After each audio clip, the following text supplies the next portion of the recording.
तो बच्चों इतने क्वेश्चन आपने नोट कर लिए होंगे, ठीक है। एक बात ध्यान रखना कि एग्जाम्पल एक्सरसाइज की सीढ़ी है, अगर एग्जाम्पल नहीं करे ना तो आपको मालूम नहीं चलने का कि आपके फ्यूचर में जो रास्ता है वो कैसे है। एक्सरसाइज जो एग्जाम्पल्स होता है वो एक्सरसाइज का रास्ता बताता है कि रास्ता आगे कठिन है या फिर मुश्किल है, सवाल कैसे आएंगे, प्रश्नावली के अंदर कैसे आएंगे सवाल। देखिए ध्यान से एग्जाम्पल 10, एग्जाम्पल 10 देखिए, गुणोत्तर श्रेणी दे रखी है एक हमें, क्या दे रखी है, गुणोत्तर श्रेणी को मैं शॉर्ट में क्या लिखता हूँ, जीपी लिखता हूँ, ठीक है, जीपी लिखता हूँ गुणोत्तर श्रेणी को शॉर्ट में। 2 8 32 एंड सो ऑन का कौन सा पद, विच टर्म्स ऑफ जीपी, कौन सा पद, कौन सा पद,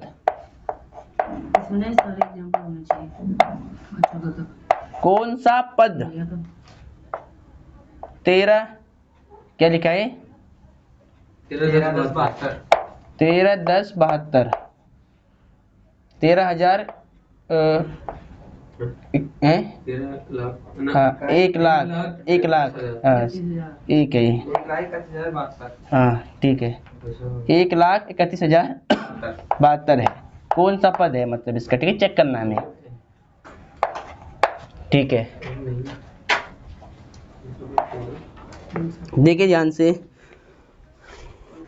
पकड़ लो, सबसे पहले चेक कर लो, पहले यहाँ पर देखो इधर, सबसे पहले तो हमारा काम क्या रहेगा, यहाँ से ए निकालना और आर निकालना, ठीक है। तो सबसे पहले लिख लो सॉल्यूशन, यहाँ से हल, first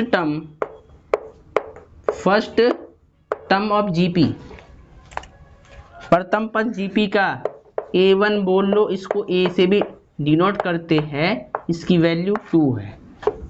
सार्वनुपात common ratio of GP, सार्वनुपात का मतलब क्या है, common ratio of GP R, formula a2 upon में a1, 8 अपॉन में 2 लिखता हूं मैं सीधा, 2 4 जा 8, it means that R is equal to 4। अब कहता है कि कौन सा पद इसका ये होगा, तो मान लेंगे कि एनवा पद, तो लेट, हिंदी में लिख देता हूं है ना, माना एनवा पद इक्वल टू 1,31,072, ठीक है। अब देखिए जीपी का जो एनवा पद होता है, एनथ टर्म होती है, उसको एन से रिप्रेजेंट करते हैं, एन की वैल्यू हमें गिवन है कि 1,31,072 ये, ठीक है। वी नो डैट, हम जानते हैं कि एन का फॉर्मूला हमारे पास होता है, क्या होता है, दिस इम्प्लाई ए आर की पावर n माइनस 1, 1,31,072 वैल्यू यहाँ पे पुटअप कर लो, ए और आर की,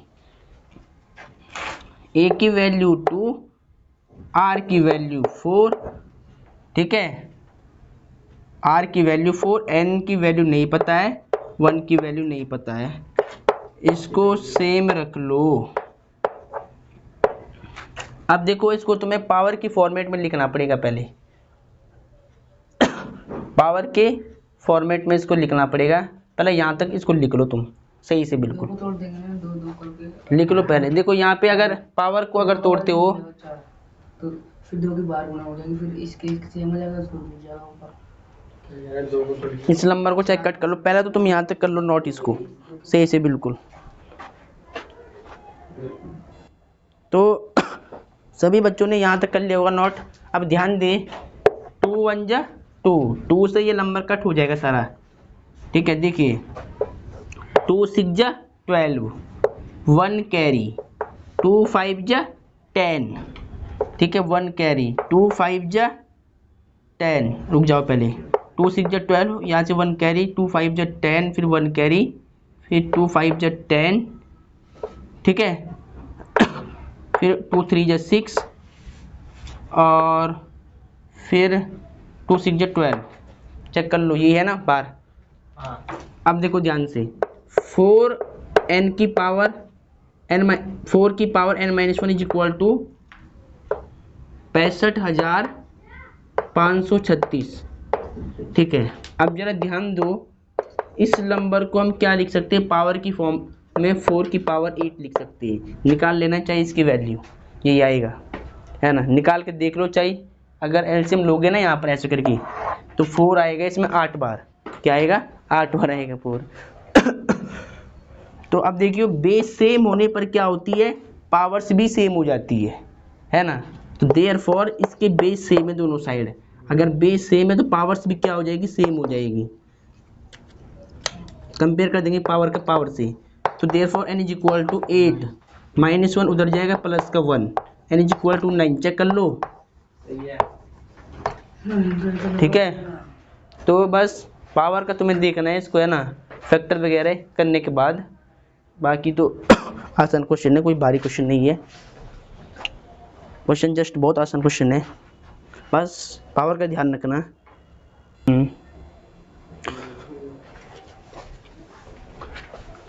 सभी बच्चों ने यहाँ तक नोट कर लिया होगा, नहीं करा क्या अभी तक?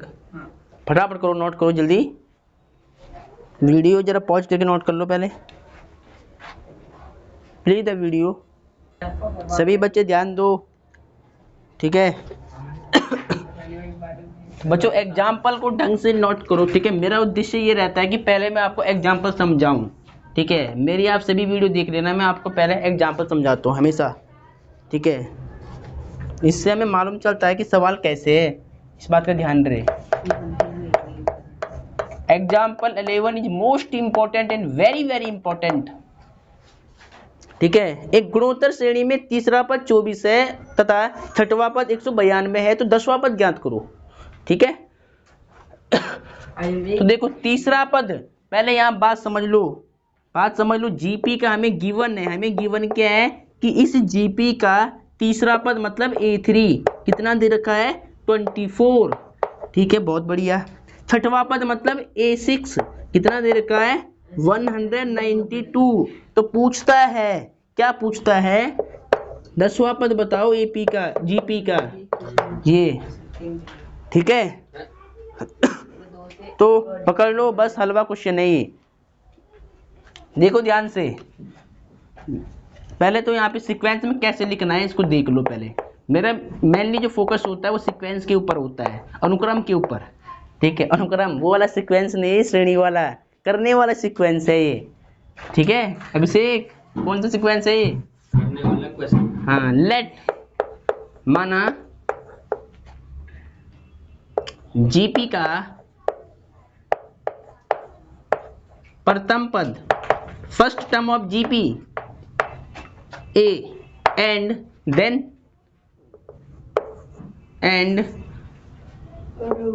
तथा GP का द्वितीय पद, या तो फिर सीधा लिखो सार्वनुपात common ratio of GP equal to R।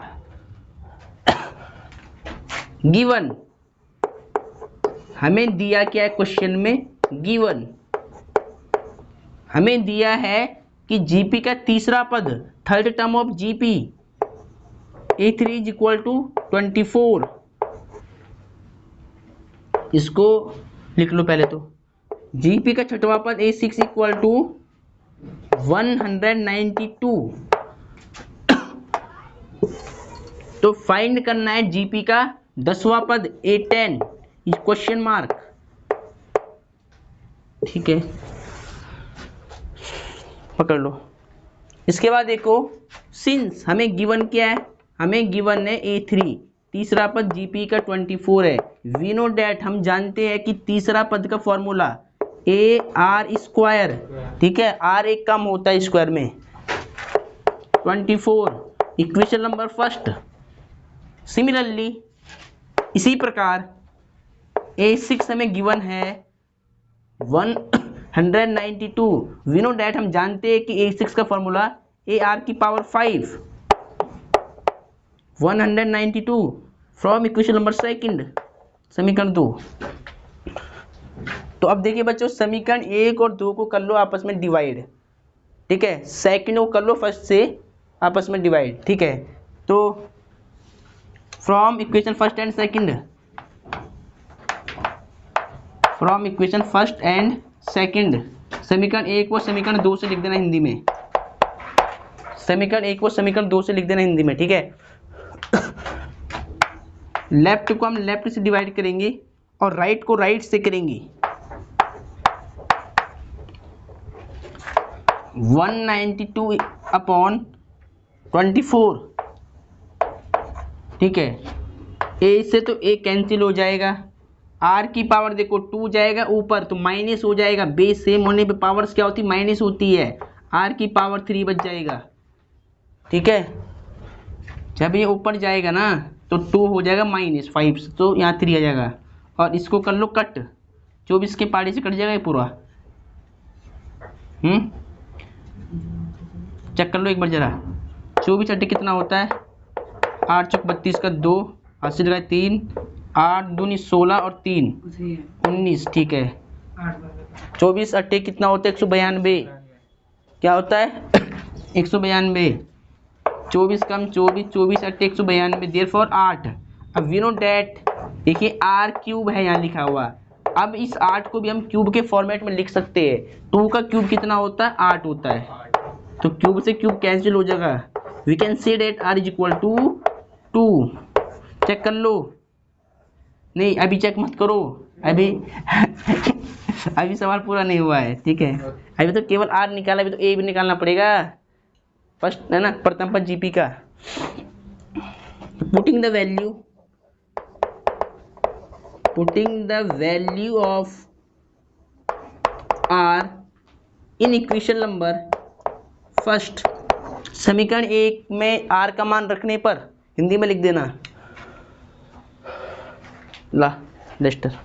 चलो अब ऊपर वाला आपने नोट कर लिया होगा, ठीक है, इसीलिए मैं इसको रफ कर लेता हूँ थोड़ा सा, ठीक है, जगह का शॉर्टेज है और कुछ नहीं है। देखिए यहाँ पे, ठीक है, putting the value of R in equation number first. यहाँ पे हिंदी वाले क्या लिखेंगे, R का मान समीकरण 1 में रखने पर, तो R का मान यहाँ पुट कर लो जहाँ पे इक्वेशन फर्स्ट बनाई है। इक्वेशन फर्स्ट क्या थी हमारे पास, AR² और 24। A की वैल्यू हमें चाहिए, R की वैल्यू पुट कर लो 2 का स्क्वायर, R की वैल्यू 2 रख दी, ऊपर चल रहा था स्क्वायर लगा दिया, 24 R² कितना होगा, 2 का स्क्वायर 4 = 24। देखो इंटू का नंबर डिवाइड में जाएगा 24/4, 4 1 जा 4, 4 6 जा 24, 4 5 24, A = 6, सही है। अब हमसे क्या पूछा था क्वेश्चन में, बताओ, A10 10वां पद जीपी का। तो वी नो डैट, हम जानते हैं कि A10 को निकालने का फॉर्मूला AR⁵ होता है। क्या होता है, AR⁵ A और R की वैल्यू पुटअप कर लो यहाँ पे। A की वैल्यू 6, R की वैल्यू क्या निकाली थी, 2 की पावर 9। अब देखिए बच्चों, इसको आपको थोड़ा से पावर ब्रेक करनी पड़ेगी। 2 की पावर 5 का मतलब कितना होता है, 132 होता है ना, नहीं 2 की पावर 5 का मतलब 32 होता है ना। 2 की पावर 5, इसको पहले तो लिख लो ऐसे, 2 की पावर 5 गुणा 2 की पावर 4। देखिए 2 की पावर 5 क्या होता है, 2 कम 2, 2 दूनी 4 दूनी 8 दूनी 16 32। 2 की पावर 5 का मतलब 32 होता है और 2 की पावर 4 का मतलब 16 होता है। अब इनकी मल्टीप्लाई करना सबकी, अब सबकी मल्टीप्लाई करोगे तो 32 को पहले 16 से मल्टीप्लाई करो, 6 दूनी 12, 16 दूनी 32 कर लो सीधा, 16 दूनी 32 का 2 हासिल लगाए 3, 16 3 48, 48 और 3 कितना होगा, 51।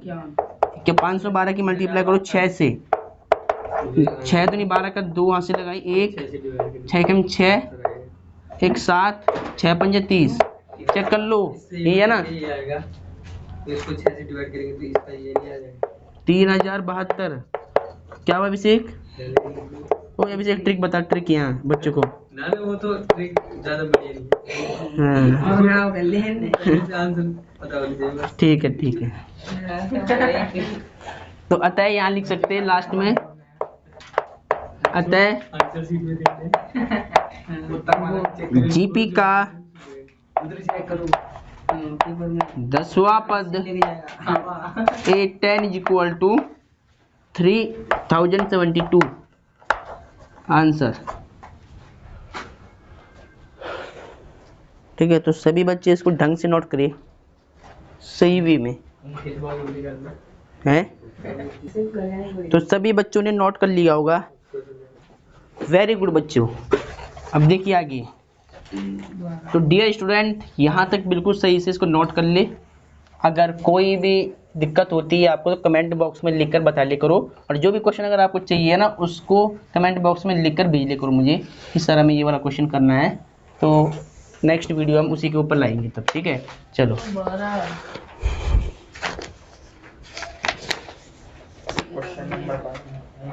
क्वेश्चन नंबर कौन सा समझाऊं पहले?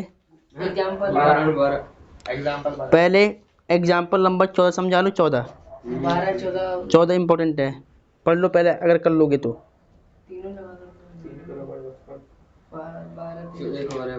चेक कर लो, अगर कर लोगे तो बताओ मुझे।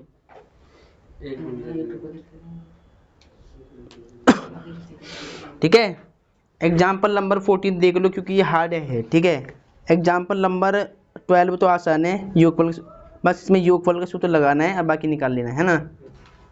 तो देख लो पहले पढ़ के एक बार, 13वां कैसा है ना। कौन सा कह रहा है मैं? 14वां देखो पहले, 14वां पढ़ लो पहले एक बार। योगफल मतलब ऐसे निकाल लोगे। A3 गुणनफल 1।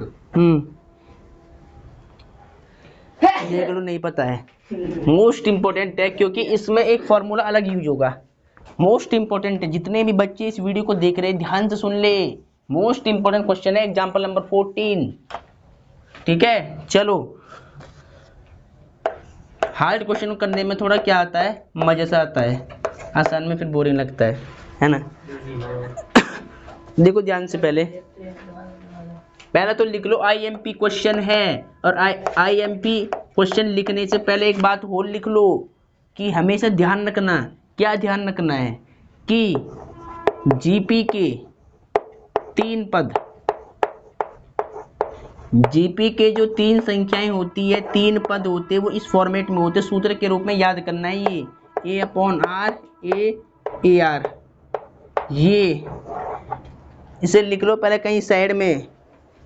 गुणोत्तर श्रेणी में 3 जो संख्याएं मानते हैं वो ये मानते हैं क्रम में, हमेशा ध्यान रखना। गुणोत्तर श्रेणी में 3 पद वो ये होते हैं हमेशा सीक्वेंस में, AR A/R AR, ये होते जीपी में 3 पद। जब भी सवाल अगर ऐसे आएगा कि जीपी के 3 पदों का योगफल गुणनफल दे रखा हो, तो वहां पर जो मतलब 3 पद हम लेते वो ये लेते A/R AR लेते, हमेशा ध्यान रहे।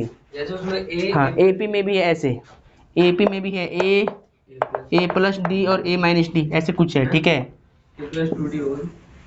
हाँ तो ध्यान रखना। ठीक है, अभी तो फिलहाल इस वाले एग्जाम्पल के लिए इसको लिख लो कि जीपी में ये वाले 3 पद होते हैं हमेशा, है ना, क्रमागत 3 पद, जो कि ये उसमें मतलब सीक्वेंस पाए जाते हैं।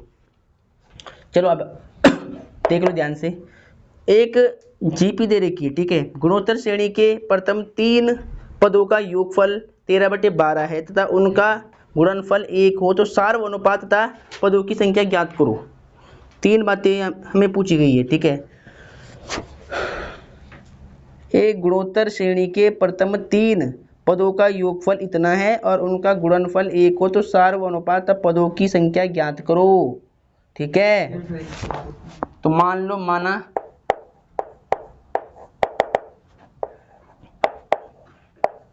जीपी में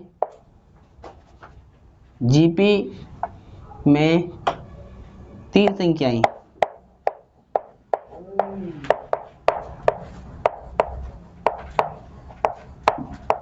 माना जीपी में 3 संख्याएं क्या क्या होती है, ए अपॉन आर, ए और ए आर, ये होती 3 संख्या जीपी के अंदर,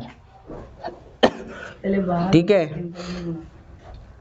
और इनका योग दे रखा है, जो ये देखो 3 संख्याएं जीपी में होती, इनका एक बार तो हमें योगफल दे रखा है और एक बार दे रखा है इनका गुणनफल, एक दे रखा है, ठीक है। तो लिख लो, प्रथम शर्त से या प्रथम शर्तानुसार, अकॉर्डिंग टू फर्स्ट कंडीशन, प्रथम शर्तानुसार इन तीनों संख्याओं का ए अपॉन आर योगफल है ना, तो प्लस करो, ए प्लस ए आर, इनका योगफल दे रखा है 13/12, ठीक है, ठीक है बिल्कुल। हाँ, तो अब क्या करो, इसको तो मान लो पहले इक्वेशन नंबर फर्स्ट, क्या मान लो, इक्वेशन नंबर फर्स्ट। अब लिखो द्वितीय शर्तानुसार इन तीनों संख्याओं का हमें गुणनफल दे रखा है, कितना दे रखा है पता है, 1 दे रखा होगा, यानी a upon r multiply a into में a r is equal to 1 दे रखा है। ध्यान दो, आर से तो आर कैंसिल हो जाएगा, ठीक है, आर से तो आर कैंसिल हो जाएगा, लेकिन यहाँ पे इसने माइनस कहाँ से लिखा है, बुक में चेक करो जरा, -1 दे रखा क्या, इसमें तो +1 दे रखा, क्वेश्चन में 1 दे रखा, वैसे -1 दे रखा। -1 कहाँ से आएगा, सार्वनुपात तब पदों की संख्या ज्ञात करो, ठीक है, यहाँ -1 करेगा, वहाँ 1 दे देगा,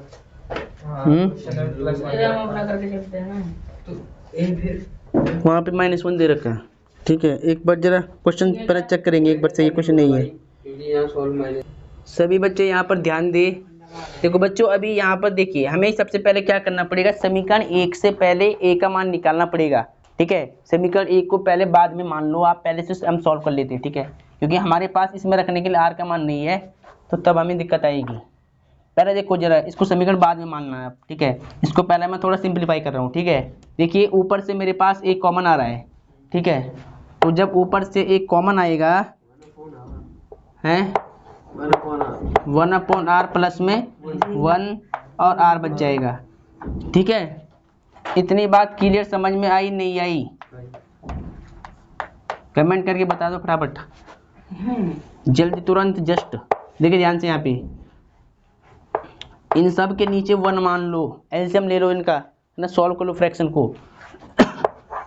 देखो ध्यान से, एलसीएम कितना आएगा, r, क्या आएगा r, अब जब r एलसीएम आएगा तो 1, r का r में ऊपर तो 1 आएगा सीधा, 1 r 1 r आएगा, और यहाँ से r 1 r स्क्वायर आएगा। इतनी बात समझ में आई नहीं आई, चलो गुड, 13/12।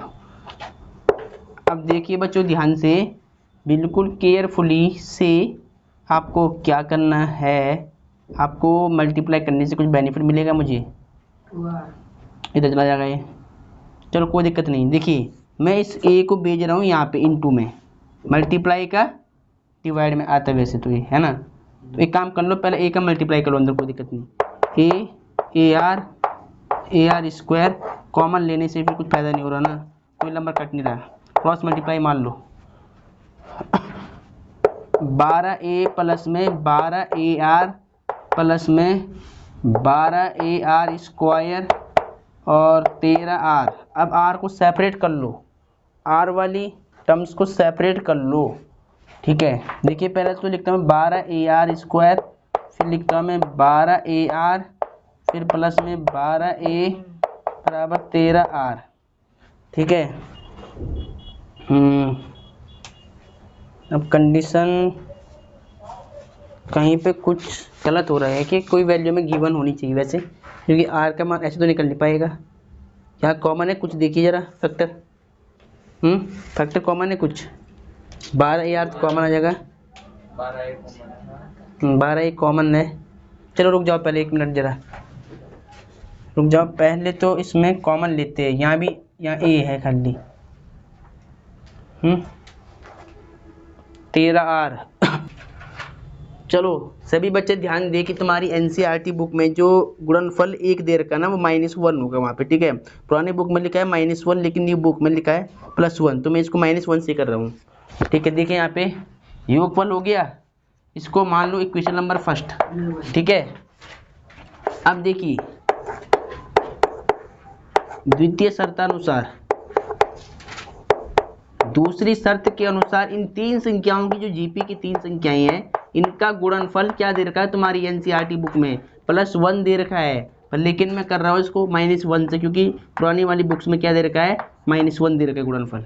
अब यहाँ पर ध्यान दें, r से तो r कैंसिल हो जाएगा, देयरफॉर a का क्यूब इक्वल टू -1। अब ध्यान दो बच्चों, यहाँ पर a के क्यूब की वैल्यू आ रही है यहाँ पर -1, और हमेशा ध्यान ये रखना है कि a की जो वैल्यू जो मूल होता है ना वो हमें वास्तविक लेना होता है, वास्तविक।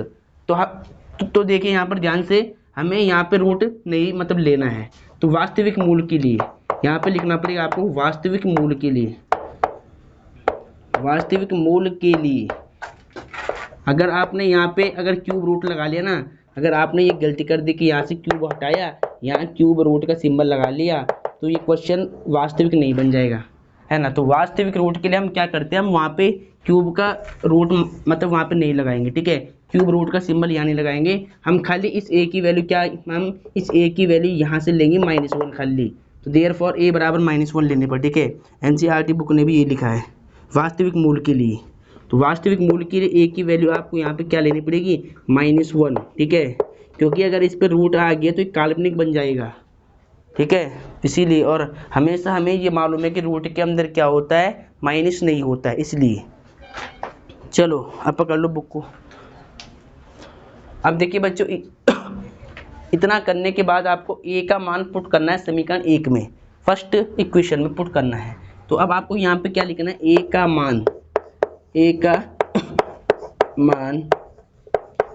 समीकरण 1 में रखने पर, putting the value of a in equation number first, समीकरण 1 में रखने पर देखिए इक्वेशन फर्स्ट देखिए ध्यान से क्या है, a अपॉन में r, पहले लिख दो a अपॉन में r, a plus AR equal to 13/12, ठीक है। a की वैल्यू पुट करो -1r प्लस में a की वैल्यू -1 है, कॉमन लेने की जरूरत नहीं है, फिर वही बात बन जाएगी। a की वैल्यू क्या आ रही, -1 प्लस a की value -1 into r equal to 13/12, ठीक है। चलो इसके बाद आपने यहाँ तक नोट कर लिया, अब कर लो इसको। सभी बच्चों ने यहाँ पे नोट कर लिया होगा, देखिए -1/r प्लस माइनस का 1 प्लस माइनस का 1, ठीक है। नहीं माइनस, देखो प्लस माइनस बन जाएगा, r बन जाए r माइनस का r, ठीक है, इक्वल टू 13/12।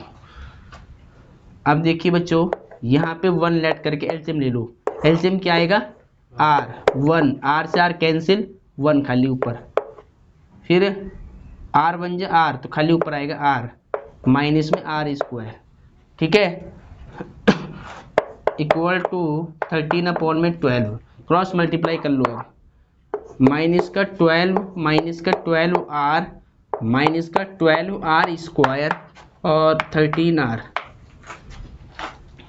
अब इसको सेपरेट कर लो, वेरिएबल को सेपरेट कर लो, ठीक है।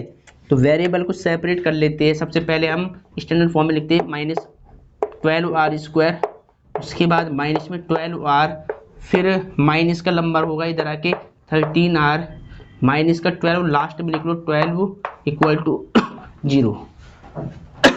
गिन लो 1 2 3 4 टर्म्स होनी चाहिए, 1 2 3 4 टर्म्स, ठीक है। पहले क्या करा, इसको लिखा इधर, फिर ये लिखा, फिर इधर का नंबर इधर आया माइनस बन गया, और ये माइनस का इधर सेम रख दिया, ठीक है। अब देखिए बच्चों -12r² माइनस प्लस हो जाएगा, लेकिन सिंबल माइनस कितना होगा 25, 3 2 5 1 2, 25r माइनस में 12 इक्वल टू 0। एक इक्वेशन के स्टार्टिंग में माइनस नहीं होता है, अगर माइनस है तो पूरी इक्वेशन को माइनस से मल्टीप्लाई कर लेते, तो फिर देयरफॉर माइनस के सिंबल चेंज कर लो, minus minus plus, minus minus plus, और ये प्लस 0, ठीक है। अब यहाँ पे ध्यान दे, बिल्कुल बी केयरफुली होकर के, 12 की मल्टीप्लाई करो 12 से, 12 मल्टीप्लाई 12, 144 की फैक्टर ऐसे बताओ, 2 की जोड़ करके 25 मिले, 16 निमे 144, 16 निमे और 16 प्लस 9 कितना होगा 25, तो 12r स्क्वायर, 25 को मैं क्या लिखूंगा 16 प्लस 9 r प्लस में 12 इक्वल टू 0, ठीक है। तो देयरफॉर r की मल्टीप्लाई कर लो अंदर, 16r 9r प्लस में 12 इक्वल टू 0, इन दोनों में देखो कॉमन क्या आएगा, 4r, कॉमन क्या आएगा, 4r, 4 चौक 16 हो जाएगा, 4r, तो 4 3 12r और प्लस 4 चौक 16, ठीक है। सिमिलरली यहाँ पर भी कॉमन वही आएगा, जो नंबर यहाँ बचता है उसको भी सेम रख लो इधर। अब देखो जरा दोनों में कॉमन क्या है, दोनों में कॉमन आएगा 3 3 9, 3 चौक 12, ठीक है। अब देखो ये सेम सेम हो गए, तो एक बार 3r प्लस 1 फैक्टर कॉमन कर लो, ये वाला ब्रैकेट दोनों में कॉमन ले लो, 4r, ये था 4r को लिख लो मध्यम पद के साथ, प्लस 3 के साथ इक्वल टू 0, ठीक है। कर लिया नोट यहाँ तक। इसके बाद देखिए यहाँ पर देखिए ध्यान से, एक बार 3r प्लस 4 फैक्टर 0 के इक्वल करो, और एक बार 4r प्लस 3 फैक्टर 0 के इक्वल कर लो, तो यहाँ से r की वैल्यू आपको मिल जाएगी माइनस का 4, r is equal to -4 upon में 3, r की तो एक वैल्यू ये आ गई, और एक r की वैल्यू यहाँ से मिलेगी आपको -3, r इक्वल टू -3 अपॉन में 4, ठीक है। तो पहले इसको यहाँ तक कर लो नोट, कर लिया, ठीक है। चलो फिर मैं स्टार्ट कर रहा आगे, हो गया सबका, चलो वेरी गुड। अब देखिए बच्चों, एक बच्चा जरा क्वेश्चन दो मुझे क्या निकालना है, आगे देखते हैं इसके बाद। सार्वनुपात ज्ञात कीजिए, फिर पदों का अनुपात पदों को ज्ञात कीजिए, मतलब जीपी भी हमें निकालनी है, मतलब जो जीपी के हमने 3 पद माने थे ना, वो भी ज्ञात करने थे, ठीक है। जो जीपी में हमने 3 पद माने थे, a अपॉन आर, ए और ए आर वाला पद, उसकी वैल्यू भी हमें फाइंड करनी है, यहाँ से आर की वैल्यू पुट करनी है, ठीक है। तो सिंस वही करना है, हाँ, यदि देखो आर की हमारे पास 2 वैल्यू आई है, तो जब आर बराबर हम लेंगे -4 अपॉन 3, तो जीपी के 3 पद क्या होंगे, देखिए जीपी में 3 पद हमने क्या माने थे, ए अपॉन में आर, ए और ए आर माना था। यहाँ पे वैल्यू पुट कर लो, यहाँ पे वैल्यू पुट कर लो, ठीक है। ए की वैल्यू कितनी थी -1, आर की वैल्यू -4 अपॉन 3, ए की वैल्यू -1, ए की वैल्यू -1, आर की वैल्यू जब हम -4 अपॉन 3 लेंगे, तो अब यहाँ पे ध्यान दे जरा,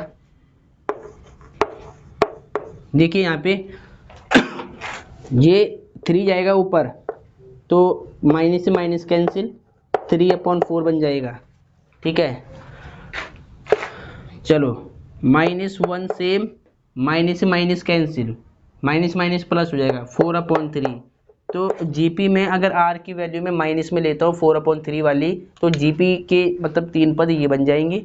अगर जब फिर लिखना है, जब आर बराबर हम -3 अपॉन 4 लेंगे, तब हमारी जीपी क्या बन जाएगी, जीपी के 3 पद क्या बन जाएगी, 3 संख्याएं क्या बन जाएगी, सेम वही पैटर्न है, a upon r, a r formula था, यहाँ वैल्यू पुटअप कर लो, यहाँ वैल्यू पुटअप कर लो, ए की वैल्यू -1, आर की वैल्यू ये वाली -3/4 वाली, और कॉमा ए की वैल्यू -1, ए की वैल्यू -1, आर की वैल्यू -3/4, ठीक है। सॉल्व कर लो, we can say that A P क्या निकल जाएगी, 4 जाएगा ऊपर तो 4/3, माइनस से माइनस कैंसिल हो जाएगा, -1 की निकम 3/4, तो अतः ये इसका आंसर हो जाएगा।